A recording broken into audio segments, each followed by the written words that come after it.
शिवाजी महाराजांचं वर्णन केलं. असे जगद्गुरु श्री संत श्रेष्ठ तुकाराम महाराज, ज्या मातेनं या माती त्या मातीच्या रक्षणासाठी छत्रपती शिवाजी महाराजांसारखा पुत्र घडवला, त्या राज्यमाता राष्ट्रमाता मासाहेब जिजाऊ, ज्या पुत्रानं आपल्या मातेच्या शिक्षणाची शिदोरी आणि आपल्या मातेच्या उपकारांची उधारी फेडण्यासाठी हिंदवी स्वराज्याची संस्थापना केली, ते हिंदवी स्वराज्याचे संस्थापक छत्रपती शिवाजी महाराज, ज्या छाव्यानं स्वराज्याला आपल्या स्वतःच्या अंगखांद्यावरती झेललं पेललं आणि वेळ प्रसंगी प्राण गमावला, पण स्वाभिमान मात्र गमावला नाही, असे आपले स्वाभिमानी छावा शिवपुत्र संभाजीराजे. या देशाच्या जडणघडणीमध्ये सर्वात महत्त्वाचा म्हणजे शिक्षण असतो आणि म्हणूनच विद्येविना मती गेली, मतीविना नीती गेली, नीतीविना गती गेली, गतीविना वित्त गेले, वित्तविना शूद्र खचले, एवढे सारे अनर्थ एका अविद्येने केले. असा शिक्षणाचा महत्त्व प्रत्येकाच्या घराघरापर्यंत, प्रत्येकाच्या मुलीपर्यंत आणि प्रत्येकाच्या चुलीपर्यंत पोहोचवण्याचा काम ज्यांनी केला ते क्रांती सूर्य महात्मा ज्योतिबा फुले आणि सावित्रीबाई फुले. मला या देशाची राज्यघटना लिहिताना जास्त त्रास नाही झाला, कारण माझ्या समोर छत्रपती शिवाजी महाराजांची न्यायप्रतिष्ठान राज्य होतं असे म्हणणाऱ्या भारतीय राज्यघटनेचे शिल्पकार डॉक्टर बाबासाहेब आंबेडकर, छत्रपती शिवाजी महाराजांचे पोवाडे रशियाच्या कानाकोपऱ्यामध्ये पोहोचवणारे साहित्यरत्न अण्णाभाऊ साठे, आरक्षणाचे जनक राजश्री शाहू महाराज, विज्ञानवादी संत गाडगे बाबा आणि ज्या महामानवांनी, ज्या महापुरुषांनी या स्वराज्यासाठी या मातीस आपल्या आयुष्याचं योगदान दिला, त्यांना मी वंदन करून आपल्या जोरदार टाळ्यांच्या गजरामध्ये त्यांचं अभिवादन करू. छत्रपती शिवाजी महाराज की जय. आपणा सर्वांस एक विनंती आहे, आपल्या जागेवरती उभं राहू. छत्रपती शिवाजी महाराजांना मानवंदना द्यायची. उभं राहा. आपलं मंडळ शेळगाव यांचे आभार. इथे उपस्थित प्रमुख पाहुणे यांचे सहर्ष स्वागत. आज मला इथे एकदा नाही तर दोनदा शिवविचार मांडण्याची आमंत्रित ज्यांनी केलं ते या गावचे सुपुत्र जयराम भोईर यांना मी धन्यवाद देते. मी आत्ताच म्हणाले की छत्रपती शिवाजी महाराजांची 396वी जयंती साजरी करण्यासाठी आपण इथे उपस्थित आहोत, पण 396 हा काही छोटा काळ आहे का? तर नाही, 396 हा प्रचंड मोठा काळ आहे. 396 वर्षांनंतर सुद्धा ज्या राजाची जयंती या छोट्या मोठ्या शहरामध्ये, छोट्या मोठ्या गावाखेड्या पाड्यांमध्ये एवढ्या उत्साहाने साजरी करतो, अशी काय ताकद त्या राजामध्ये होती हे जाणून घेण्यासाठी आजचा शिवजयंतीचा कार्यक्रम आहे. बघा ना, 396 वर्ष म्हणजे किती मोठा काळ आहे. आज जर तुम्हाला कोणी विचारलं आपल्या आजोबांचं नाव काय होतं, तर सर्वांनाच सांगता येईल. यापुढे हे विचारलं आपल्या पंजोबांचं नाव काय होतं, तर मला नाही वाटत सर्वांनाच सांगता येईल. यापुढे विचारलं आपल्या खापर पंजोबांचं नाव काय होतं, यापुढे विचारलं आपल्या खापर पंजोबांच्या वडिलांचं नाव काय होतं, तर इथे उपस्थित सर्वांनाच आपल्या रक्ताच्या नात्यातले नाव माहिती नसते. परंतु छत्रपती शिवाजी महाराजांचा जन्म 19 फेब्रुवारी 1630 रोजी शिवनेरी किल्ल्यावरती 396 वर्षांपूर्वी झाला. तरी त्या राजाचं नाव तुम्हाला माहिती आहे. असं ज्या राजानं तुमच्या आमच्यासाठी काय केलंय? कारण छत्रपती शिवाजी महाराज हे नाव घेतलं तर तुमचा आमचा रक्त सळसळणार रक्त उसळणार रक्त उकळतं आणि उकळणारं रक्त तुमच्या आमच्या धमन्यांमधून नसांमधून वाऱ्याच्या वेगानं व्हायला लागतं. तुम्हा सर्वांना चौथीच्या इतिहासातला अभ्यास माहिती असेल.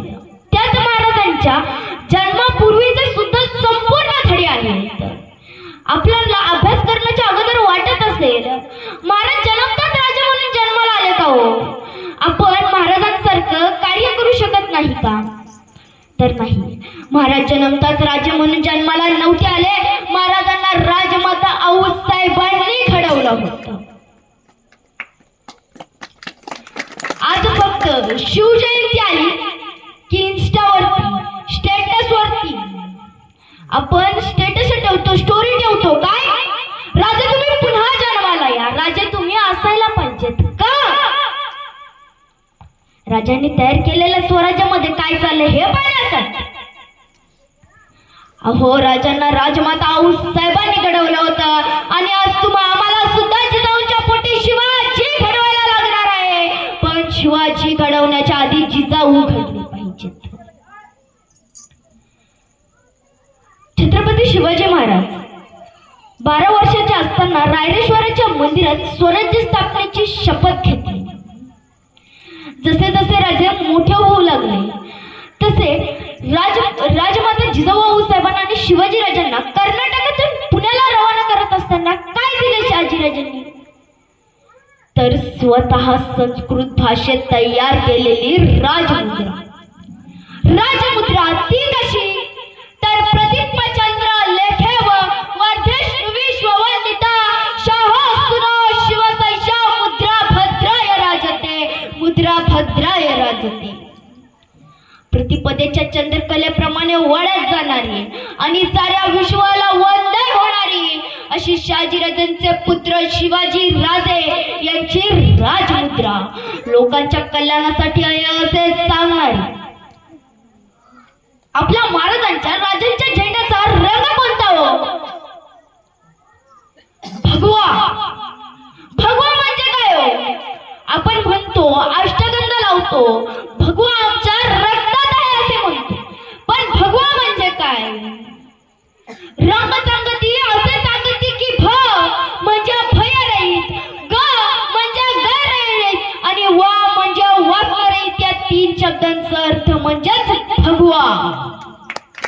आणि हाच भगवा ध्वज शहाजीराजांनी शिवरायांच्या हाती दिला आणि सांगितले, पण ध्यानात असू दे राजे, हा भगवा असा कुणालाही पेळवणार नाही. मनगटात ताकद आणि छातीत हिंमत असावी लागते त्यासाठी. कारण हा भगवा साधा नाही. हा भगवा श्रीकृष्णांचा, हा भगवा रामचंद्र प्रभूंचा, हा भगवा रामकृष्णाई म्हणणाऱ्या वारकऱ्यांचा, हा भगवा हरे माधव म्हणत रणांगणात कोसळणाऱ्या भावांचा, हा भगवा त्यागाचा, हा भगवा शौर्याचा, हा भगवा सह्याद्रीच्या अस्मितेचा. राजे भगवा सह्याद्रीच्या पारामळ पडू द्या. एवढेच सांगून हर हर महादेव, हर हर महादेव अशी गर्जना. शिवजयंती का साजरी करायची हो? कधी प्रश्न पडलाय का तुम्हाला? आताच्या पोरांना फक्त एवढंच माहिती आहे की डीजे पुढे नाचलं की झाली शिवजयंती. नाही हो, डीजे पुढे नाचण्यासाठी महाराजांनी जन्म नाही घेतला हो. या स्वराज्यातल्या स्त्रियांचा सन्मान झाला पाहिजे, शेतकऱ्यांना न्याय मिळाला पाहिजे. ही धडपड महाराजांची 7व्या वर्षापासूनच सुरू होती. महाराज 16 वर्षाचे असताना प्रचंड किल्ला ताब्यात घेतला. प्रचंड किल्ल्याचे नाव ठेवण्यात आले तोरणा. स्वराज्याला बांधलेला पहिला तोरण म्हणजेच तोरणागड. महाराजांना तोरणागडावरती गुपित धन मिळालं. पण आता तुम्हाला वाटत असेल ज्याला गुपित धन मिळालं त्यांनी मावळमध्ये वाटून घेतलं का? तर नाही. महाराजांनी त्या गुपित धनाचा वापर स्वराज्याची पहिली राजधानी उभारण्यासाठी केला. महाराजांनी लगेचच मुरुंबदेवाचा डोंगर ताब्यात घेतले. त्यावर स्वराज्याची पहिली राजधानी उभारली म्हणजेच राजगड. राजगड तब्बल 26 वर्ष वापर करण्यात आले. महाराजांनी जावळीवरती विजय मिळवला, कोकणात विस्तार केला, अफजल खानाचा वध, शाहिस्ते खानावरती छापा, सुरतेची लूट असे अनेक ऐतिहासिक, लष्करी आणि राजकीय निर्णय महाराजांनी राजगडावर घेतले. महाराजांनी एकदा नाही तर 2दा सुरत बंद केली. पहिल्यांदा 5 जानेवारी 1664, दुसऱ्यांदा औरंगजेबाच्या हातातून निष्ठून आल्यावरती 3 ऑक्टोबर 1670 सुरत पुन्हा बंद केली. महाराजांनी बहादूर खानाचे 1 कोटी रुपये पळवले आणि 35,000ची फौज पराभूत केली. पण महाराजांचं नियोजन एवढंच पुरते होतं का हो? तर नाही. महाराजांनी पुढचा सुद्धा विचार करून ठेवला. कारण आता आपण बहादूर खानाचे 1 कोटी रुपये पळवले. बहादूर खान गप्पा बसणार नाही. तो नगरच्या सैन्य गोळा करेल, तो नाशिकच्या सैन्य गोळा करेल, तो औरंगाबादच्या सैन्य गोळा करेल आणि स्वतःच्या 35,000ची लाखभराची फौज गोळा करून रायगडावरती सरळ हमला चढवेल. रायगडावरती जर हमला केला तर रायगड राखा रायगडावर तर आपले फक्तशी 10,000. बहादूर खानाचा डाव थोपलाच पाहिजे. कुठवर? आपली सैन्य परत येईपर्यंत. सैन्य कधी येतात? पावसाळा संपल्यावर. पावसाळा कधी संपतोय? 4 महिन्यानंतर. 4 महिने बहादूर खानाचा डाव थोपलाच पाहिजे. सुरू झालं महाराजांचं नियोजन. महाराजांनी आपले एक वकील काजी हैदर बहादूर खानाच्या भेटीसाठी बहादूरगडावरती पाठवले. काजी हैदर साहेब बहादूरगडावरती पोहोचले, पण बहादूरगड काय भेटच घेणार. नको बाबा, ते बनवतात. पण राजकीय संकेत असतो, भेट घ्यावीच लागेल. नाईलाजानं बहादूर खानानं काजी हैदर साहेबांची भेट घेतली. क्या है? नाही हुजूर, ते तुमचे 1 कोटी रुपये पळवले. ते दिवसाढवळे 1 कोटी रुपये जाणे साधी बात नव्हे. तुमच्या यातनांना किती यातना झाल्या असतील ठाऊक आहे आम्हाला. पण हुजूर, हे आमच्याकडून चुकून घडलं हो. इट्स अन ऍक्सिडेंट, अपघात होताय हुजूर. हुजूर, आमच्या महाराजांना तुमच्या ताकदीची जाणीव नव्हती हो. जिथून आमच्या महाराजांना तुमच्या ताकदीची जाणीव आली, तिथून 3 दिवस झाले आतल्यात जळतायत होते. 2 दिवस झाले जेवले पण नाही. पण आज स्वतःच आम्हाला म्हणाले, तुम्ही स्वतःच बहादूर खान साहेबांच्या भेटीसाठी जा आणि त्यांना म्हणावं 10 किल्ले देत आहेत, संभाजीराजांना स्वतः पाठवतायत आणि तुम्ही जेव्हा आदेश देणार तेव्हा शिवाजीराजे येणार. आणि एवढं ऐकलं आणि बहादूर खान ताडकन उठला आणि म्हणतो, आम्हा आत्ताच किल्ल्याची चावं घेऊन यायचे ना. मग कधी येते शिवाजीराजे? मग कधी येतोय संभाजीराजे? काजी हैदर साहेबांना कळलं, मासा गाळायला लागला. काजी हैदर साहेब म्हणाले, अहो हुजूर, हे तुमच्या मेळण्यातच जमा आहेत असं समजना. हे तुम्हाला दिलेच आहे की हो. पण हुजूर, आमच्या महाराजांची एक छोटीशी अट आहे. हा म्हणे, काय काय काय काय? नाही हुजूर, ते आमचे राजे तुम्हाला देणार आहेत ना, ते 10 किल्ले वगैरे वगैरे वगैरे. त्याच्यासाठी फक्त बादशाहचे मान्यतेचे आणि शिक्क्यांचे कागद हवे. एकदा मान्यता आली की सगळं तुम्हाला दिलं समजा. एवढंच पाहिजे फक्तशी, काय महाराज बोलले. एवढंच पाहिजे, मान्यतेचे आणि शिक्क्याचे कागद ना. अहो, दिले दिले दिले दिले. पण त्याच्या काही डोक्यातच नाही आले. बरं, आता हे सोपं आहे का? मान्यतेचे आणि शिक्क्यांचे कागद मिळवणे. तो का आत्ताचा काळ आहे का मोबाईलचा? का लगेच बहादूर खानानं औरंगजेबाचा मोबाईल नंबर फिरवला? हा हा हा हुजूर, आलेत आलेत आलेत. हो हो, शिवाजीराजांचे वकील आलेत. नाही नाही नाही, देते 10 किल्ले देते. तुम्ही बोलाल ते होय शिवाजीराजन? हो, संभाजीराजांना सेवेसाठी पाठवते. नाही नाही नाही, फक्त तुमचे शिक्क्याचे आणि मान्यतेचे कागद हवेत. हो, ईमेल करते. अहो, व्हॉट्सअपवर ना पाठवू. नाही हो, एवढा वेगवान काळ नव्हता हो तेव्हा. महाराष्ट्रातून चालणेस्वार आग्र्याला निरोप घेऊन जायला किती वेळ लागणार? 2 महिने. आग्र्यातून पुन्हा महाराष्ट्रात यायला किती वेळ लागणार? 2 महिने. झाले किती? 4 महिने. महाराजांना आक्रमण किती महिने थोपवायचं आहे? 4 महिने. इकडे 4 महिन्यात महाराजांनी रायगडावरती 80,000ची फौज गोळा करून ठेवली जाते. आणि आता महाराज म्हणाले, येऊ दे कधी. इकडे सांडीस्वार बहादूरगडावरती आहे. बहादूर खानानं आपले तुरंत 2 वकील शिवाजीराजांच्या भेटीसाठी रायगडावरती पाठवले. वकील आले रायगडावरती, महाराजांची भेट घेतली. बोला, काय काम काढलं? नाही, ते तुमचे वकील आले होते. कोण? नाही, ते तुमचे काजी आहेत. का?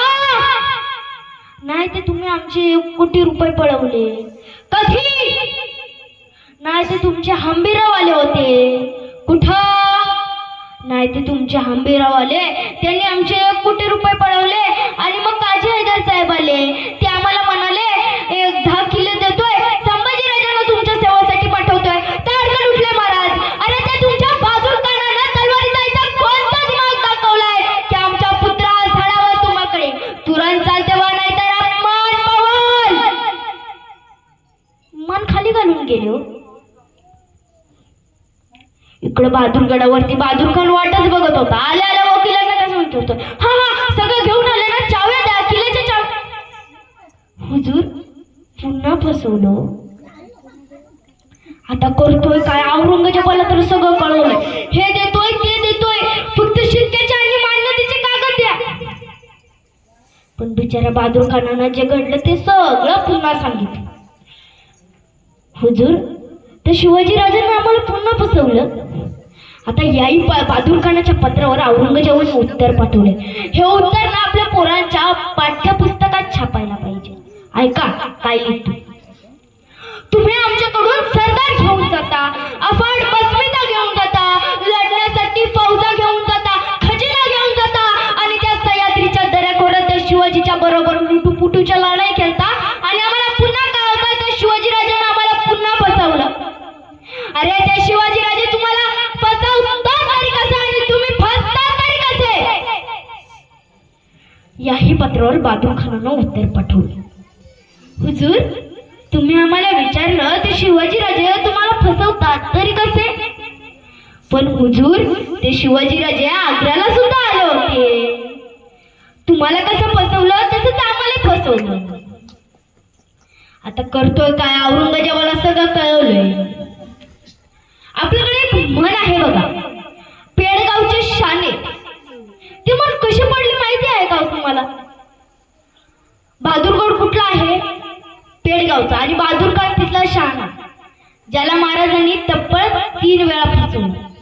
तेव्हापासून ही म्हण पडली पेडगावचे शहाणे. महाराज जिवंत असताना औरंगजेब एकदा सुद्धा महाराष्ट्रात आला नाही, चुकून पण नाही आला. कारण त्याला भीती होती, माझ्या सरदारांना जर पराभूत केलं तर त्यांच्यावरती रागवता तरी येतं, पण महाराजांनी जर आम्हालाच पराभूत केले तर रागवावं कुणावर? नाही आला तो, भीती होती त्याला. आपल्या महाराजांच्या स्वराज्यातला एक स्वामीनिष्ठ सेवक कोणता होता? हिरोजी इंदुलकर. हिरोजी इंदुलकर यांनी छत्रपती शिवाजी महाराजांच्या स्वराज्यातला एक स्वामीनिष्ठ सेवक होता. एक निस्वार्थी स्थापत्य अभियंता म्हणून त्यांची ओळख होती. हिरोजी यांनी प्रतापगडाचे बांधकाम आपल्या देखरेखीखाली पूर्ण करून जंजिऱ्यासारख्या अभेद्य किल्ल्याला निर्माण करून स्थापत्य कलेचा आदर्श निर्माण केला. इंदुलकरांचे कार्य व स्वराज्याची निष्ठा शिवरायांच्या हृदयात होती. हिरोजींनी शिवरायांकडून राजधानी बांधण्याचं कार्य मागून घेतले आणि आधुनिक स्थापत्य कलेला लाजवेल असा अखंड आणि अभेद्य रायगड सन 1674 साली बांधून पूर्ण केले. रायगड बांधत असताना राजे आग्र्यात होते.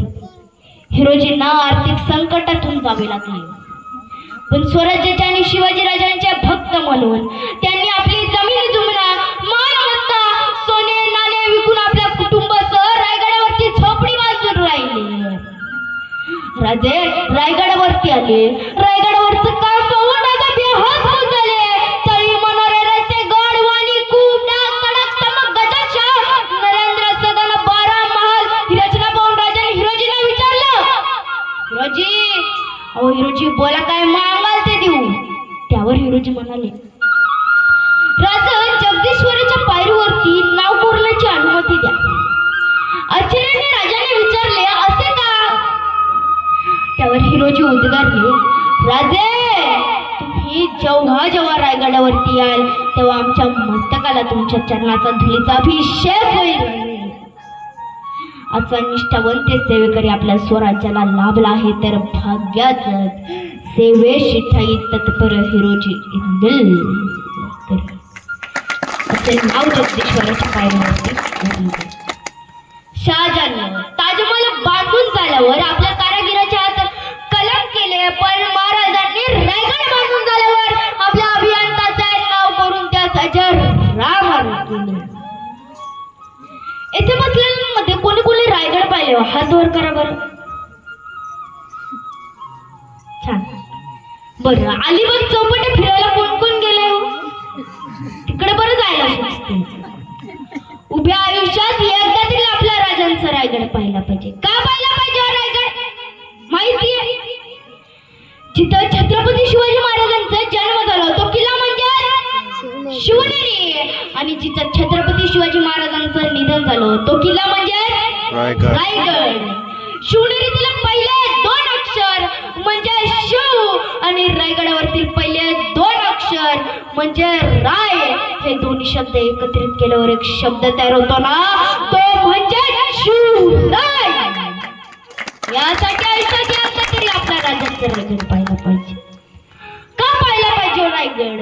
जसं मी कोणत्या धर्मावरती टीका करत नाही, पण जसं मुस्लिम धर्माचं हजला गेल्याशिवाय आयुष्याचा अर्थ पूर्ण होत नाही ना, तसा प्रत्येक मराठी माणसाचा रायगडला आणि वडू बुद्रुक तुळापुराला गेल्याशिवाय आयुष्याचा अर्थ पूर्ण होत नाही. का पाहायला पाहिजे रायगड? मे महिन्याच्या सुट्टीमध्ये मुलांना थंड हवेच्या ठिकाणी समुद्र किनारी फिरायला न्या, पण राजांचा रायगड पाहायला विसरू नका. का पाहायला पाहिजे रायगड? आणखीन एक कारण सांगते. रायगडवरती गेल्यावर होलीच्या मालात उभं राहायचं. तिथून लांबून तुम्हाला एक मंदिर दिसेल. ते मंदिर म्हणजे जगदीश्वराचं मंदिर आहे. ते मंदिर ना लांबून पाहिलं ना तर मस्जिदीसारखं दिसतं आणि आत गेल्यावर आपल्याला पिंड दिसून येते. असं का बांधलं असेल महाराजांनी? महाराजांचं दूरदृष्टिकोन आहे. महाराजांच्या मते असं होतं की मी जिवंत असो किंवा नसो, पर फितुरांनी रायगड घेरला आणि संपूर्ण रायगड जरी जळाला तरी रायगडावरच्या जगदीश्वराची पिंड सुरक्षित राहावी असं महाराजांचं धोरण होतं. पहिल्यांदा रायगड जळला तो म्हणजे जुल्फिकानानं, आणि दुसऱ्यांदा रायगड जळला तो म्हणजे इंग्रजांनी. दोन्ही वेळा संपूर्ण रायगड जळत होता, पण रायगडावरच्या जगदीश्वराची पिंड सुरक्षित होती. याचं कारण फक्त आणि फक्त छत्रपती शिवाजी महाराजांचं.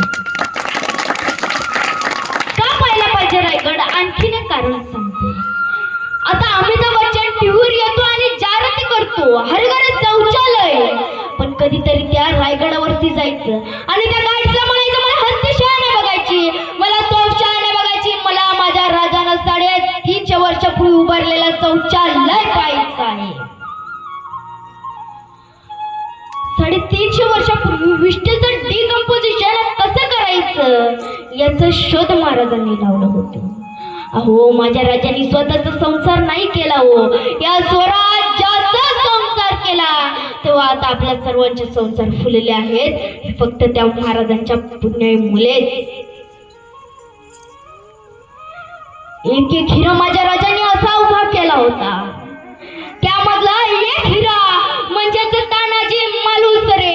त्या सिंहगडावरती त्या कोणावरती त्या उद्या भाग राठोडीने एका कमलकुमारीला पळवून आणलं होतं, आणि आम्ही हयात असताना पुन्हा आमची माता भगिनी जर अशी अडकत असेल तर आम्ही राजा म्हणून का मिरवावं?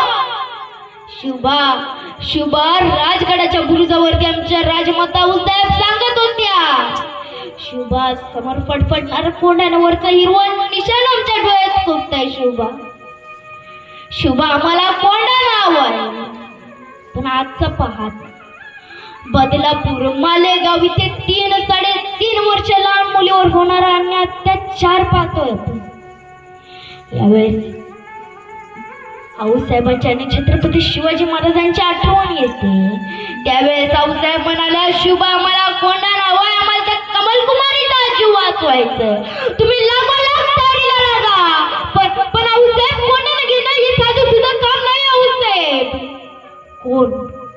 कोण घेऊ शकतो कोणा नाव? आता ही चर्चा राजगडावरती सुरू झाली. अनेक सरदारांची नावं सुचवण्यात आली. आऊसाहेब म्हणाल्या, शुभा हा काम आपला तान्यापत्य करू शकतो.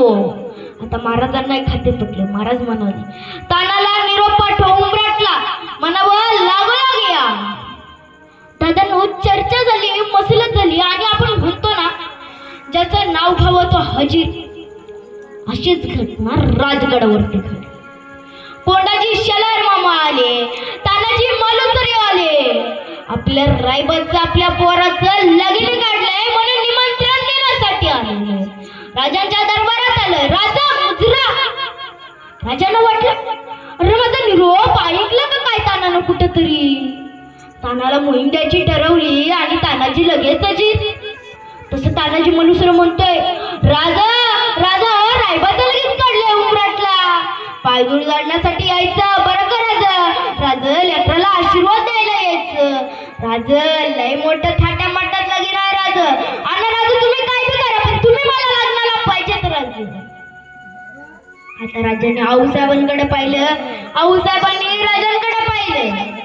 एकमेव माणूस होता जो कोणाला स्वराज्यात आणून देत होता. पण त्याच्याच घरी जर लगीन कार्य आहे तर त्याला तरी कसं सांगावं का बाबा तुझं लगीन कार्य बाजूला ठेवा आणि तू मोहिमेवर जा म्हणून. लोक शान घालतील तोंडात म्हणून कोणी काहीच बोललं नाही. पुन्हा मुद्रा घेतला. राजा लय गडबड आहे. गडावरती लय अक्षता वाटायच्या. आलोच अक्षता वाटून सगळ्यांना मानपान बी द्यायचं आहे ना. आपल्या सोयला माचीवरती तानाजी मालुसरांचा वाडा होता. सोयला माचीवरती आवाज द्यायचा असताना आपला तानाजी मालुसरांचा एक आपला मावळा दिसला. भगवे झेंड्यांचा ढिगारा घेऊन जाताना तानाजी मालुसर म्हणतात, काय रगड्या मोहीम नाही काय नाही आणि भगवा.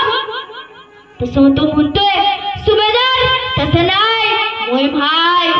राज चौथ्या जातीनं चालल्या त्या मोहिमेवर. राज चालल्या पण राजांना एवढ्या वेळ आवाज न देताना राजा काही बोललं नाही. ते नाही सुभेदार, राज चौथ्या जातीनं चालल्या त्या मोहिमेवरती. पण कोणत्या मोहिमेवर चाललाय तर गड्या ते काय आम्हाला झेंड्यावर रंगून आणायला सांगितलं. आम्ही झेंडा रंगून निघालो. बाकीचं आम्हाला ठाम पाहतो.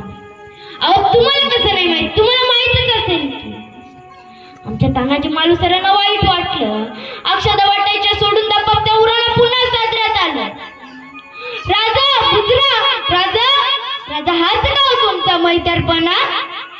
बालपणीचा सवंगडी म्हणता ना मला आणि माझ्यापासून लपून ठेवता वय. ताना रे गडे काय झालं र?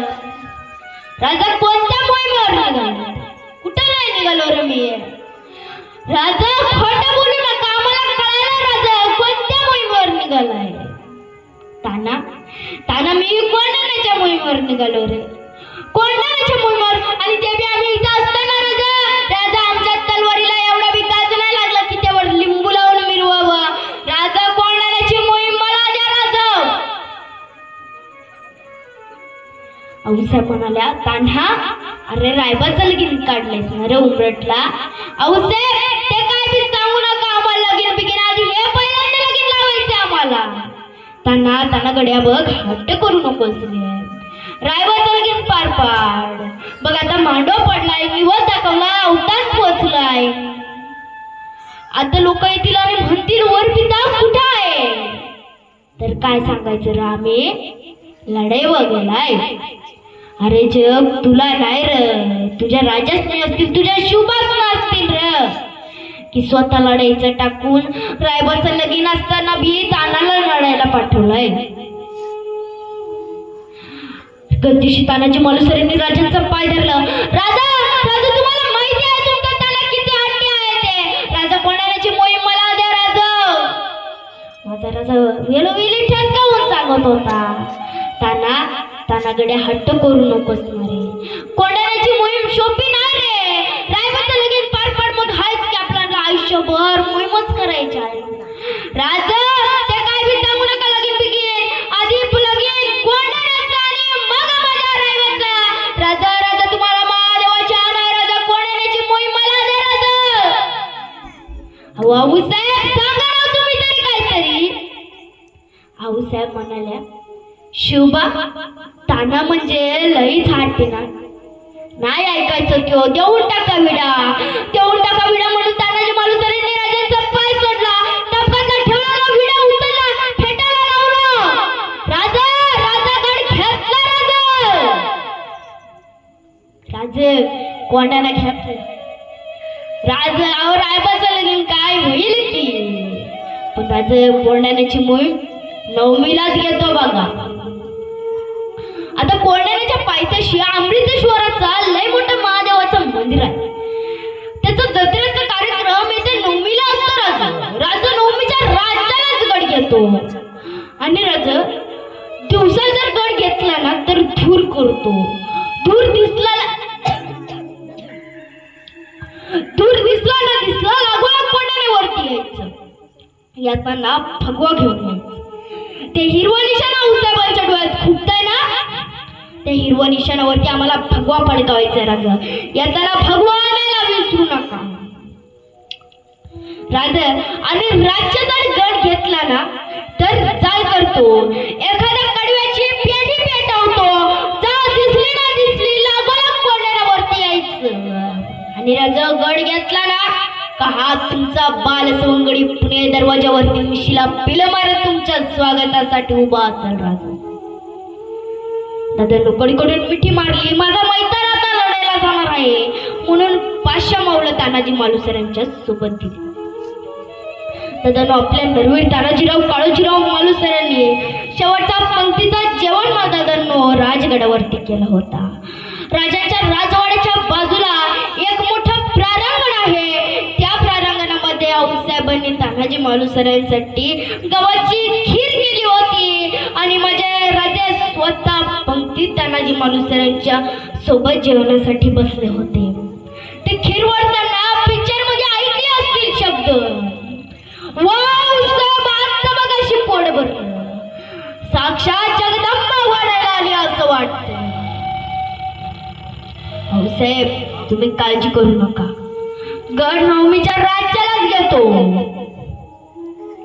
मोहीम घेतली, हर हर महादेवाची गर्जना केली आणि दादांनो आपल्या राजानं यश मात्र दादांनो आपल्या तानाजी मालुसरेंना अगोदरच बांधून ठेवले. आता काही लोक असतील परप्रांतातील जी युद्ध किंवा मोहीम जिंकून आल्यावर ते बक्षीस देत असेल, पण दादांनो एकमेव आपला राजा होता जो आधीच बक्षीस समारंभ साजरे करायचा, आधीच सोन्याचा कडा बक्षीस म्हणून द्यायचा. कारण आपल्या राजांना खात्री होती मी दिलेली कामगिरी माझे मावळे फत्ते करतील म्हणून.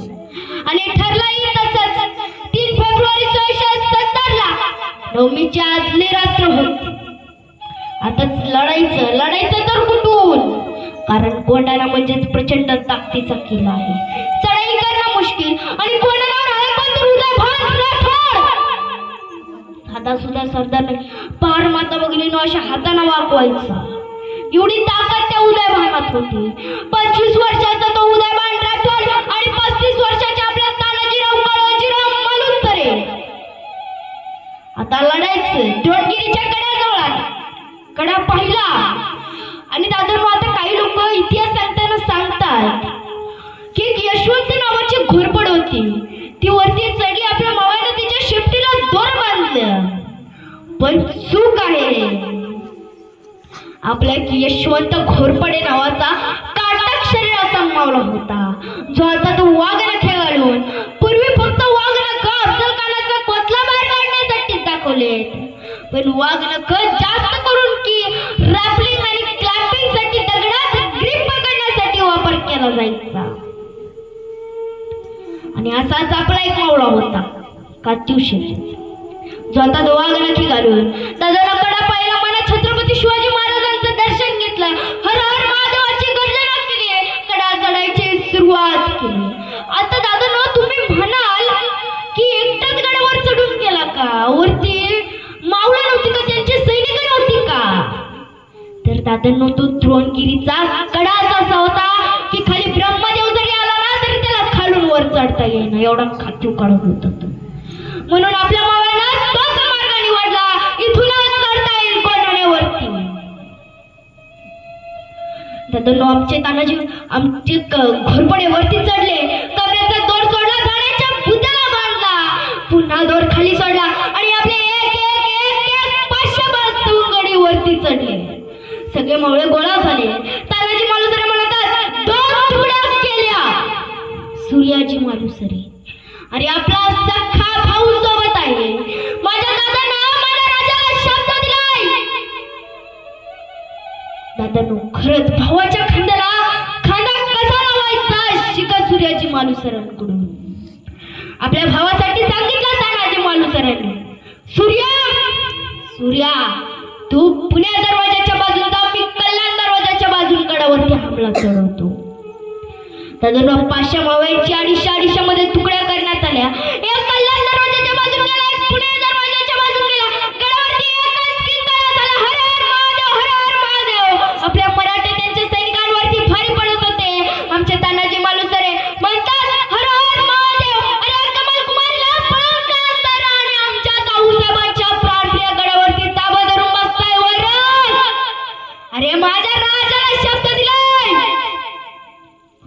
वाजेपर्यंत तानाजी मालुसरेंनी 300 पठाण जमीन दोस्त करून पुढे आले. आता उदयवान राठोड दोघांची चकमक झाली. तलवारीवर तलवारी खणखणायला लागल्या. आणि दादांनो, त्या उदयवानामध्ये पहार वाकवून एवढी ताकद असती ना, तरी आमच्या तानाजी मालुसरांमध्ये त्यानं वाकवलेली पहार सरळ करता येईल एवढी ताकद आमच्या तानाजी मालुसरांमध्ये होती. दादांनो, किती कटका झाली माझ्या तानाजी मालुसरे लढता लढता एक गाव दादांनो आमच्या तानाजी मालुसरांच्या डाव्या डालीवरती झाला. डाल तुटून पडली तरी तानाजी मालुसरे गडबडले नाही. डोक्याचा शेला काढला, हाताला गुंडाळला, हातावरती वार चेलू लागले. पण तिथं ढाल काय करू शकले नाही, तिथं शेला काय करणार आहे. दादांनो, लगेच दुसरा वर उदयबानाचा दुसरा वार तानाजी मालुसरांच्या डाव्या खांद्यावरती पडला. खांदा तुटून पडला, हात तुटून पडला. तानाजी मालुसरे घाबरले नाही, द्वेषाने लढले. आणि लगेच तानाजी मालुसरेंनी दुसरा वर उदयबानाच्या वर मी गाजात घातला आणि लगेचच कोणाची शलामाने उदयबानाला उभा चिडून काढला. गडावरती एकच वार्ता पसरली, आपला सुभेदार पडले. मावळे सर्व वैरात जाऊ लागले, आपला सुभेदार पडले. तेव्हा सूर्याजी मालुसरेंनी एक क्रांती केली. पळत पळत द्रोणगिरीच्या कड्याजवळ आले. म्हणाले, पळून कुठं जायचंय रे शेतपट्यांनो? अरे लढून मरा, नाही तर कड्यावरून उड्या मारून जीव द्या. राजगडावर गेल्यावरती महाराजांना कोणत्या तोंडाने सामोरे जाणार आहेत र? परतीचे दोर मात्र सूर्याजी मालुसरेंनी कापून टाकले. एक तर लढून मरा, नाही तर कड्यावरून उड्या मारून जीव द्या. तानाजी मालुसरेंना पाट्या अंधकार होता. 4 फेब्रुवारी 1670 ला तानाजी मालुसरेंना दिवस उजाडण्याची वेळ आली होती. आणि तशीच सूर्याजी मालुसरेंची चेतना ऐकली. तशाच सगळे मावळे माघारी फिरले. उरलेल्या पठाणांना उभा आडवा चिडून काढलं. आपले सूर्याजीराव मालुसरे आपल्या भावापाशी आले. एक हात आपल्या भावाला नव्हता, रक्ताच्या तोळ्यात भिजलेला होता. आणि त्याच वेळी सूर्याजी मालुसरे म्हणाले, अरे माझ्याकडे काय बघताय रे? जावं एखाद्या गवताची गंजी पेटवून कळू द्या साऱ्यांना.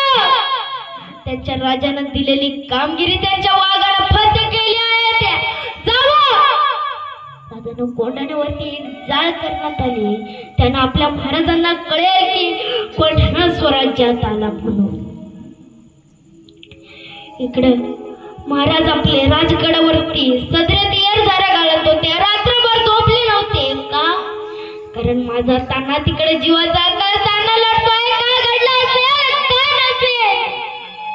गोमाजी काका म्हणतात, राजा पाणी तरी घ्या ना हो. राजा पाणी सुद्धा घेत नव्हते. तितक्यात गोमाजी काकाची नजर कोंढाण्याकडे गेली. राजा त्या बघा, जा दिसतोय राजा. राजांनी टाळी वाजवली. दिलेली कामगिरी फत्ते केली आहे माझ्या वाघानं. राजा, आता तुम्ही कोंढाण्यावरती निघणार ना? होय गोमाजी काका, तेवी तातडीनं मला माझ्या तांड्याला भेटायचं आहे. राजे घोड्यावरून जात असताना पंताजींचा निरोप आला. राजा, आऊसाहेबांनी सांगितलं, येताना तानाला पालखीतून घेऊन या. ताना लय मोठी मानकरी झालाय. आऊसाहेबांना सांगावं, काळजी करू नका, येताना तानाला पालखीतूनच घेऊन येतो. दादांनो, आमचे महाराज कोंढाण्याच्या पायथ्याशी आले. कोंढाण्याच्या पायऱ्या चढू लागले. आणि जसे जसे हळूहळू पायऱ्या चढू लागल्या ना, तशा आमच्या महाराजांचं अंतःकरण जड झालं. अरे, मी आलोय 21 वर्षी पाहिले, एकही मावळा नाही आमच्या स्वागतासाठी. जड अंतःकरणानं महाराजांचा आज छातीवरती गेला. मुखातून जगदंब नावाचा शब्द निघाला. पुणे दरवाजापाशी आले. आणि ज्या अर्थानं माझ्या राजाला जो पुण्या दरवाजा पाहिला ना, तेव्हा माझ्या राजाचं लक्षात आलं माझ्या तानानं ठेवला असेल. राजा कल्याण दरवाजापाशी आले. तिथे मावळ्यांचा गोलका होता. राजे गेले तसेच मावळ्यांचा गोलका बाजूला झाला. सगळी मावळ्या घुसमटून रडत होती. मध्यभागी धिप्पाड शरीराचा देह पडलाय, रक्ताच्या थोड्या भिजलेला आहे, त्याच्या अंगावरती निळा शिया टाकलेला आहे. पण दादा नो, तो निळा नव्हता राहिला. लढून लढून हातावरती घाव जलून लागताना लाल बंद झाला होता. पण त्याच्या किनाऱ्यावरून आमच्या राजानं ओळखलं, अरे हा तर निळा शिया माझ्या तानाचाच आहे. राजाने आजूबाजूला बघितलं, सगळे मावळे घुसमटून रडतायत, कोणीच सांगायला तयार होईना. शेवटी राजाने जड अंतकरणानं तो न्यायशा बाजूला करण्याचा प्रयत्न केला आणि जसं जसं बाजूला झाला ना, टापोऱ्या मिशा असलेल्या आपल्या तानाजीराव मालुसरे आपल्या मित्रासाठी राजाने ताना ताना म्हणून हाक मारली. ताना ताना रे उठ ना, कोण आलाय बघ, तुझा शिवबा आला रे, ताना उठ ना रे. अरे स्वराज्याची लय मोठी कामं तुझ्या हाताने व्हायची होती रे. अरे तुझ्या शिवबाला 32 मनाच्या सुवर्ण सिंहासनावरती बसताना तुला बघायचं होतं रे. शेवटी नाही ऐकलं ना माझा, तुझा दंड करार केलास ना रे. राजगडावरती अक्षता द्यायला आले तेव्हा सांगितलं होतं त्यांना हट्ट करू नको, मोहीम सोपी नाही. अरे अर्ध्या रणांगणावरती डाव सोडून गेलायस रे. अरे त्यांना उठ ना रे. अरे तुझा राजा नाही रे, तुझा शिवबा आलाय रे. त्यांनो एकमेव मावला होता, अख्खी रयात अख्खी मावळा राजांना राजा म्हणून बोलायची, पण एकमेव हक्काचा मावला होता जो राजांना शिवबा म्हणून हाक मारायचा. सगळी मावल्या घुसमटून रडत होती, अख्खी मंडळी रडत होती. तितक्यात सूर्याची मालुसरे आले. राजांना म्हणाले, राजा राजा रडताय कशा पायी? आनंदानं दिवाळी साजरा करावं असा वकून आणि तुम्ही रडताय होय? राजाने मावळ्यांकडे पाहिलं, मावळे रडतायत आणि हा तानाचा सख्खा भाऊ सूर्या याच्या डोळ्यात एक टिपूच बी नाही. राजा सूर्याला म्हणतात, सूर्या ताना तुझा सख्खा भाऊ ना रे.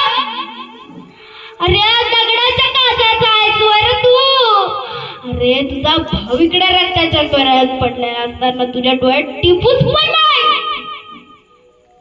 अरे तुझ्या भावाबद्दल प्रेम आहे का नाही रे? सूर्याजी मालुसरेंचं उत्तर ऐका, राजा राजा मी जर इथं रडत बसलो ना, हा रक्ताच्या त्वरात पडलेला दादा माझा आत्ता उठेल आणि वरून मलाच बोलेल, अरे नामर्दादीची औलाद आहे वर तुझी. राजा मालुसरांची औलाद आहे, मग तिसाठी लढताना डोळ्यातून टिपूस नाही काढत, दोन्ही डोळ्यातून अश्रूंच्या धारा व्हावं लागला. कडकडून राजाला मिठी मारली, राजा माझा दादा आता मला परत दिसेल का हो? सगळी मंडळी रडत होती, पण इतक्यात महाराजांच्या लक्षात आलं, अरे मी जर इथं रडत बसलो तर माझ्या मावळ्यांचं काय हाल होणार. महाराजांनी स्वतःला सावरलं, उठला. सूर्या जर तुला तुझ्या दादाला खरी श्रद्धांजली द्यायची आहे ना तर उठ, चल माझ्यासोबत. वडत वडत नगर खाण्यापाशी आणलं.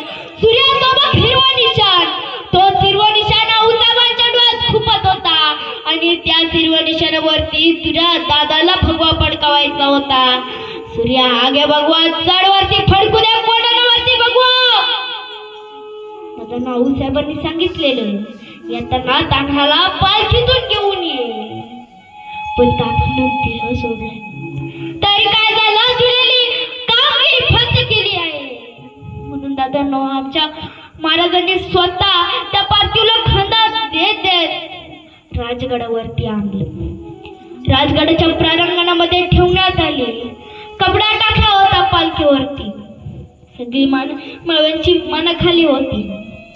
आऊसाहेबांना वाटलं तान्हा म्हणजे कसा लई झाटे, काढला असेल नवीन कारण काहीतरी, पालखीतून बसून आलाय. आऊसाहेब म्हणतात, तान्या जाणारे लेका किती हट्ट करशील रे, चल ये रे बाई, बस झाली गंमत आता. माझ्याकडून तुला एक वेगळाच बक्षीस आहे, ये ना रे बाई. तितक्यात एक मावळा म्हणतो, आऊसाहेब तेव्हा आऊसाहेब तुमच्या वाघानं गड दिला आऊसाहेब, पण तुमचा शिव गेला आऊसाहेब. गड आला आऊसाहेब, पण शिव गेला. तेव्हा आऊसाहेबांना स्वतःच्या पोटचा पुत्र गेल्यासारखा दुःख झाला होता. तेव्हा महाराजांनी पुन्हा पार्थिवला खातात देत देत आलू दरवाजापासून उंबरठ्याला आणले. अहो काय अवस्था झाली असेल त्या पत्नीची, जिने जाताना सांगून गेलेला कुंकू लावू नको, मी आल्यावरती लाव. तरी थरथरत्या हाताने त्या पत्नीने कुंकू लावला होता.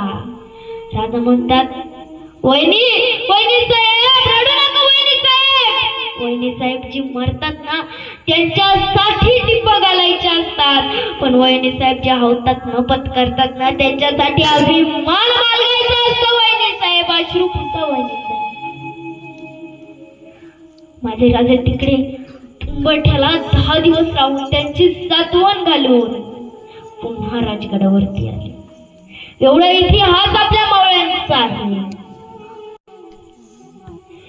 छत्रपती शिवाजी महाराजांनी आपल्या मावळ्यांना वेळ दिला आहे, प्रेम दिला आहे. आज जशी आपण तिथीनुसार शिवजयंती साजरी केली, तसेच फाल्गुन शुद्ध प्रतिपदा ते फाल्गुन अमावस्या बलिदान मास सुद्धा चालू आहे. हे विसरून चालणार नाही. संभाजी महाराजांबद्दल खूप काही सांगण्यासारखं आहे, पण आपल्याकडे वेळ खूप कमी आहे, म्हणून मी तुम्हाला थोडंसंच महाराजांबद्दल सांगते. 60 वर्षाचे माळजी बाबा संभाजी राजांना सांगतात, राजा राजा तुम्ही निघा. बाजीप्रभूंनी जशी शिवरायांसाठी घोड खिंड अडवली, तसा हा मालोजी तुमच्यासाठी संगमेश्वरची खिंड अडवून द्यायला तयार आहे राजा. तेव्हा राजा म्हणाले, मालोजी बाबा तुमच्या थकलेल्या कांद्यावरती स्वराज्य सोपून जायला राजा नाही चालो. घेऊ आणि इथेच लढू. तलवारीकडे सपासप युद्ध. 60 वर्षाचे माळोजी बाबा संभाजीराजांसाठी जीवाचा रान करू लागले. मुघल अफगाणाने एक चामचार फिरवले. मालोजी बाबांची गर्दन खाली मातीमध्ये पडली. तेव्हा मालोजी बाबांच्या तोंडून एक वाफ निघाल, एक वाक्य निघाला, सूर्य. संताजीला सांगताय, संताजी काही कर पण महाराजांना सुखरूप पोहोचव रे. अरे लेकांनो जीवाचा रान करा, पण महाराजांच्या केसाला सुद्धा धक्का लागून देऊ नका रे. पण बळ तुकडं पडलं. संभाजीराजांना मुघलांनी घेरलं. संभाजीराजांनी सांगितलं संताजीला, संताजी संताजी निघ. संताजी जायला तयार होईना. नाही राजा सोडून नाही जाणार. संताजी राजा आदेश देतोय निघ. माझा बादल घोडा लवकरात लवकर रायगडावरती जा आणि सांग संभाजीराजांना कैद करण्याचा प्रयत्न चालू आहे. अरे तो बादल आयुष्यभर राजाच्या गोळ्यावरती बसले. तो बादल महाराजांच्या डोळ्यात पाणी आणून बघत होता. पाय निघत नव्हता त्याचा. तो बादल महाराजांसाठी जीवाचा रान करत पळत गेला गेला गेला रायगडावरती गेला. पण इकडं मुकरब खानानं राजांना घेरलं. दोरानं सकळ दंडानं गिरफ्तार करायला, पण कुणाची जिगर होईना. एखादा समोर जायचा, महाराजांची फक्त नजरवर व्हायची, 4 पावलं मागं सरायचं. आता त्यांच्या लक्षात आलं, जगात सगळ्यांचा नाद करायचा, पण मराठ्यांचा नाद करायचं नाही, अजिबात नाही. शेवटी दोर आणले, सकळ दंड आणले आणि फितुरीने संभाजीराजांना कैद केला. स्वराज्याचा छावा संभाजीराजा गिरफ्तार झाला. औरंगजेबाला बातमी कळवण्यात आली, हुजूर काफर संभा गया. औरंगजेब उठूला उभा राहिला आणि नमाजाच्या रुकाता पडू लागला. हे दिल्ली, आज बताएंगे उसको औरंगजेब चीज क्या है. आतापर्यंत डोक्यावरती राजाची टोपी घालून फिरला असेल, विदूषकी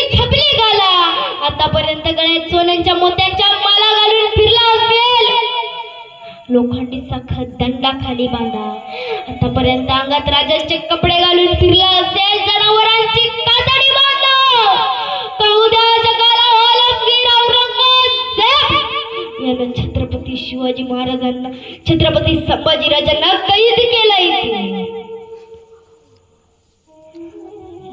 मुकरब खानानं संभाजीराजांना पकडले, डोक्याची टोपी काढली, सगळे मुघली ड्रेसच चढवली. मुकरब खानाला लवकरात लवकर संगमेश्वरापासून अकलूजला न्यायचं होतं. का? कारण तिथे औरंगजेबाची 70,000ची फौज उभी होती. का अकलूजलाच का हो? कारण मराठ्यांना जर समजलं तर ते मराठे लवकरात लवकर महाराजांना सोडवण्याचा प्रयत्न करतील. मुकरब खानानं महाराजांना पकडला, अंगात मुकरे मुकरे रियासतीची सगळी ड्रेस चढवली. महाराजांना फरफडीत अकलूजला नेण्यात आलं. तिथे त्याला 70,000ची फौज मिळाली.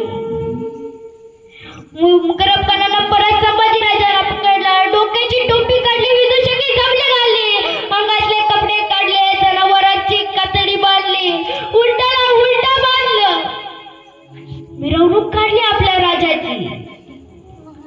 अरे कोणीतरी यायचं, महाराजांच्या अंगावरती थुंकायचं. अरे कोणीतरी यायचं, महाराजांच्या अंगावरती दगड मारायचं. अरे कोणीतरी यायचं, ती उंटेची शब्द बिरगळायची, उंटा थया थया नाचायचा, अंगातल्या सगळ्यांना टोचायचे, बोचायचे, जागोजागी रक्त रक्त रक्त. पण नाराजा रडला, नाराजा औरंगजेबाच्या पाया पडला. माझा राजा जगला स्वाभिमानानं, लढला स्वाभिमानानं.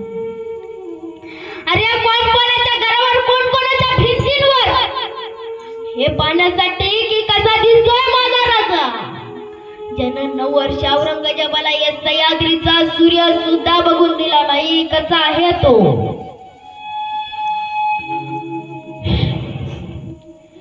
महाराजांना पुन्हा फरफडीत फरफडीत बहादूर गडावरती म्हणजे जाताच्या धर्मवीर गडावरती आणण्यात आलं.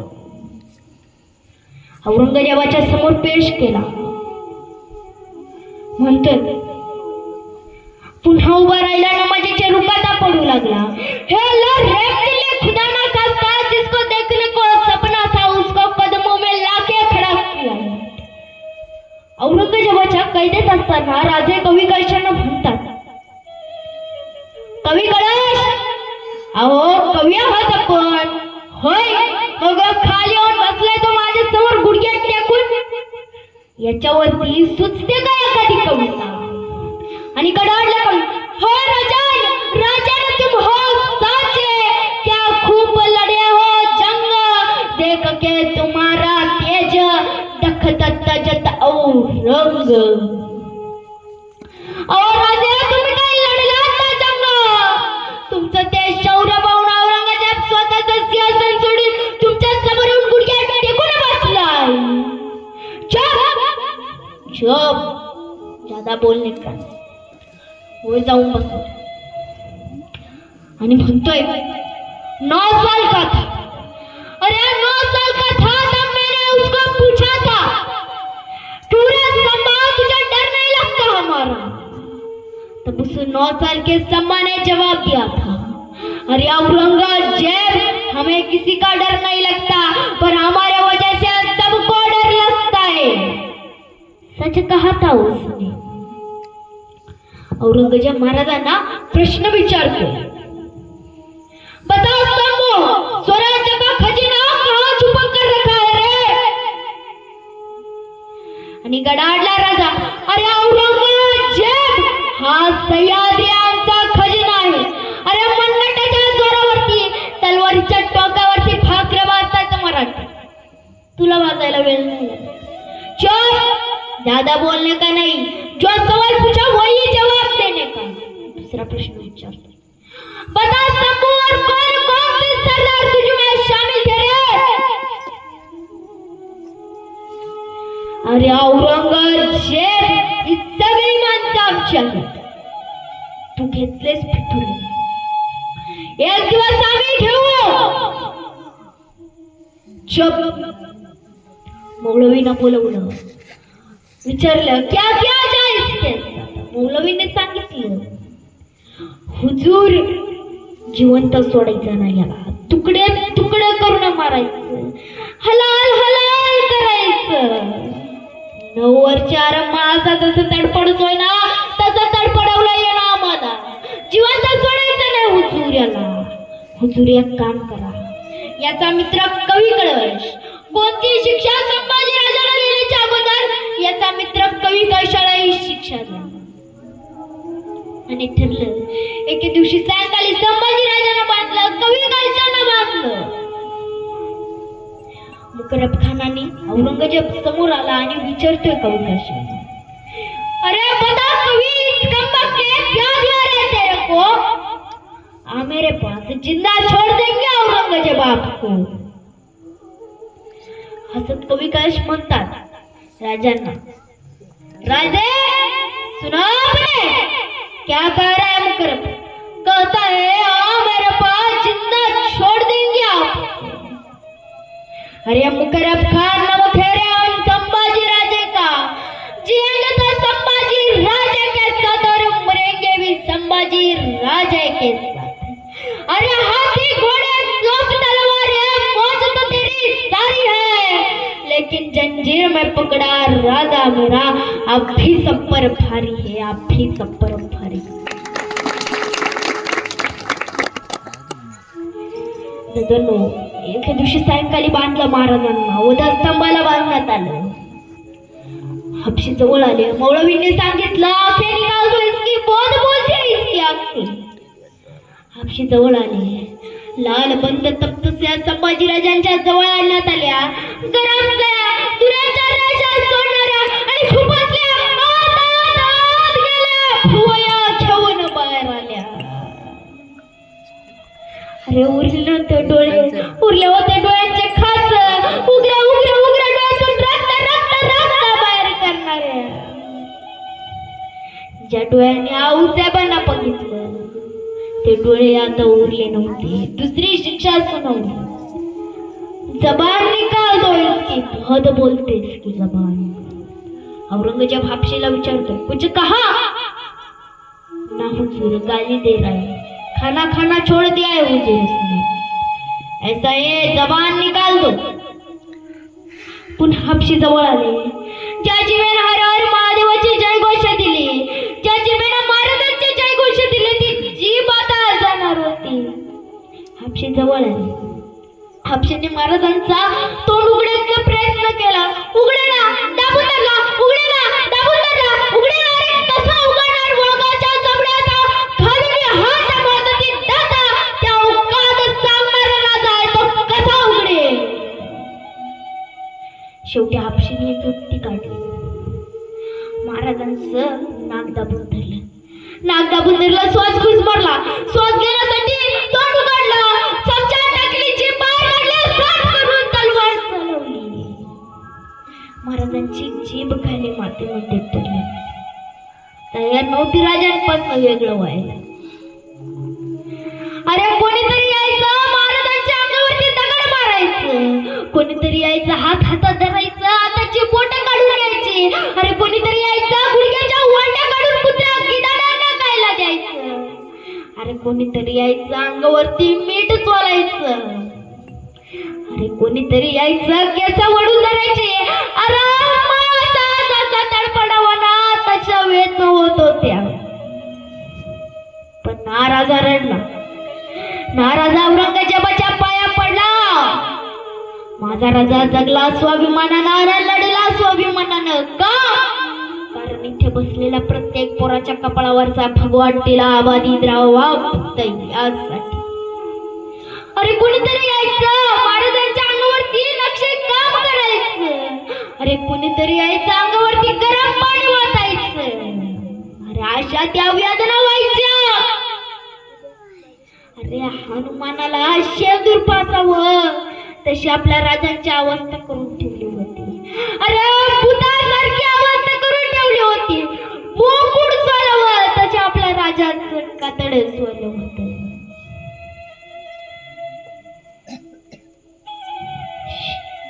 तिसरी शिक्षा सुनावली, कान काढ दोन. ज्या कानाने आऊसाहेबांच्या जयघोष ऐकली ते कान आता जाणार होते. पुन्हा हापशी जवळ आले, समशान काढले, साफ करून तलवार चालवली, महाराजांचे कान खाली पडले. आता शेवटची शिक्षा सुनावली, गर्दन कलम कर दिया जाए इसकी. फाल्गुन मध्ये अमावस्या, गुढीपाडव्याचा दिवस. आता काही जण म्हणतात गुढीपाडव्याच्या दिवशी आपल्या महाराजांची हत्या करण्यात आली. नाही, गुढीपाडवा हा महाराजांच्या अगोदरपासून सण साजरा केलेला आहे. अहो पण दुर्दैव हिंदूचा आहे. सुख आणि दुःख दोन्ही गोष्टी एकाच दिवशी आल्यात. आपण आळंदीला गेले असता, आळंदीवरून 10 किलोमीटरच्या अंतरावरती वडूपुत्र आहे. भीमा भामा इंद्रायणी 3 नद्यांचं संगम औरंगजेबानं बाद करण्याचं ठरवलं. पुन्हा मौलवीच्या सांगण्यावरून फरफडीत 100 किलोमीटर लांब महाराजांना नेण्यात आले. वडूपुत्र तुळापुराच्या वधस्तंभाला बांधलं. हापशी जवळ आले, महाराजांनी शेवटच्या मातीला बघितलं आणि म्हणाले, आबासाहेब, आबासाहेब, काय नाही उरले आबासाहेब, आबासाहेब, तुमच्या लेकाची जीभ पण नाही उरली आबासाहेब. आबासाहेब, ज्या डोळ्यानं महाराष्ट्र बघितला ते डोळे पण नाही उरले आबासाहेब. आबासाहेब, येतो तुमच्या चाव्याला शेवटचा ज्ञान जवळ. रक्तानं माखीला होता रे माझा राजा. दादांनो राजे गेले, हापशी जवळ आले, समशात काढली, वारा स्तब्ध झाला, पक्षांची किलबिलाट शांत झाली. समशात काढली, हापशींनी महाराजांना बघितलं, साफ करून तलवार चालवली, महाराजांची गर्दन खाली मातीमध्ये पडली. महाराजांच्या तोंडून एक वाफ निघाली, ती वाफेबरोबर माती उंच उंच आकाशात उडाली. त्या मातेला सांगितलं महाराजांनी, जावा सांगा शिवरायांना, अहो तुमचा छावा मातीत नाही मेला, तुमचा छावा या मातीसाठी मेला. अरे या मातीत मरणारे काही कष्टात, पण मातीसाठी मरणारा माझा राजा असतो. शेवटी औरंगजेबानं ती गर्दन घेतली, फला रौरा राजाचा नाचात अख्ख्या वडून आपल्या राजांची मिरवणूक काढली. बाला इंद्रायणी पाशी आणला, इंद्रायणीच्या तीरात बाला रोवला. महाराजांच्या गर्दनेतला एक थेंब त्या इंद्रायणी दिला. दादांनो, आयुष्यात या प्रत्येकाच्या वाटेला संकट येत नाही. प्रत्येकाला कधीतरी मरावंसं वाटतं, पण कधी मरावं असं वाटलं ना का गाडी काढायची, पुन्हा गाठायचं, पुण्यावरून आळंदीला जायचं, आळंदीवरून वडूपुत्र तुळापुराला जायचं, आपल्या राजाच्या समाधीपाशी जायचं, मुद्रा करायची आपल्या ठाण्याला, तिथून इंद्रायणी पाशी जायचं. त्या इंद्रायणीनं विचारायचं, हे सांग ना इंद्रायणी, शत्रूच्या संकटाशी कसा लढला ग माझा राजा. इंद्रायणी सुद्धा सांगते, ऐकल्या का, अरे तुझा राजा लढला स्वाभिमानानं, तुझा राजा जगला स्वाभिमानानं, आणि तुझ्या राजानं वीर मरण पत्करलं स्वाभिमानानं. राजा गेल्यावरती कवी विष्णू खरे एका ठिकाणी म्हणतात, रक्त सुद्धा रडलं होतं माझा राजा गेल्यावरती, रक्त सुद्धा रडलं होतं माझा राजा गेल्यावरती, थकला नाही अनेक युद्ध केल्यावरती, थकला नाही अनेक युद्ध केल्यावरती. अरे जखमा सुद्धा सांगत होत्या थांबणार नव्हतं थोडं, पण हातात होते ढाल आणि पलत होतं गोड, हातात होते ढाल आणि पलत होतं गोड. संभाजी राजांचं नाव ऐकून एकदा वेळ झाप, तुझ्या मार्गाला आलेले सगळे संकट कापून टाक. ताईंनो, आपण हळदी कुंकूला वाण देत असाल, काय देता हो? टिकल्यांचं पाकिट, रबरचा डब्बा, अजून काय, पावडर, साड्या इथून पुढे एकमेकींना वाद देताना छत्रपती शिवाजी महाराजांचं, संभाजी महाराजांचं एक पुस्तक द्या. तुमच्या गावात आणि या मातीत एकतरी मावळा घडल्याशिवाय होणार नाही. हर हर महादेवाचा आवाज सुटला, मुघलांच्या कपाळावरही घाम फुटला. हर हर महादेवाचा आवाज सुटला, मुघलांच्या कपाळावरही घाम फुटला. आम्हा मर्द मावळ्यांच्या झळकत्या चमकत्या तलवारी मुघला पळती माघारी. राजा तुम्ही आणखी 10 वर्ष जगला असताना तर मुघलांनी सुद्धा कपालावरती भगवाच लावला असता. सगळ्यांनो, उठ्यापासून घरातून बाहेर पडताना कपाळावरती गंध लावायचं. गंध हा हिंदू धर्माचं प्रतीक आहे.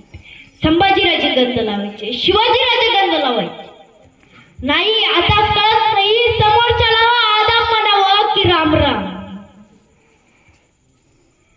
जब जब मराठे तलवार उठाएंगे तब तक भगवा भी डोलेगा. जब जब मराठे तलवार उठाएंगे तब तक भगवा भी डोलेगा. शंभू राजा का नाम सुनकर मराठों का रक्त भी खोलेगा.